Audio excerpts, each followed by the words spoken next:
Moustapha Anne joom galle to legal Parcelles Assainies dowi Dakar jogi ko compteur biyeteɗo woyofal lewru kala maw sodatno ha ujune 3 courant hande e ustugol ngol ma waw fofde hunde nde ɓeydunomo ɗo hankadi ha sa waɗi ujunere a waɗata hen balɗe 5 walla balɗe 10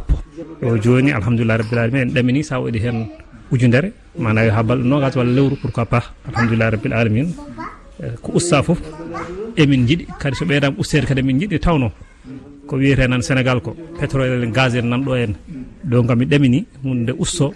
ha ɓuuri ko usti ko ustugol coggu courant ngol wona yimɓe fof jeeya hen toddi ko gollirde e besguji di facture mumen kewani hono Moustapha e oɗo debbo mawɗo biyeteɗo Bolo Thiam. kala kuɓɓo courant kam ne andi caɗele muɗum mbay hewde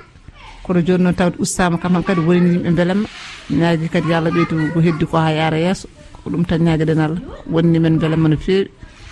ene wonande joman courant ñamɓe ko e lewru 10 ɓuuri yawtudu ndu hoorejo jagorɓe o Ousmane Sonko andinno wonde courant ma usde e balde aroje ɗum waɗi ko lebbi ɗiɗi caggal ɗum. Fadima Sy, Dakar, RFI.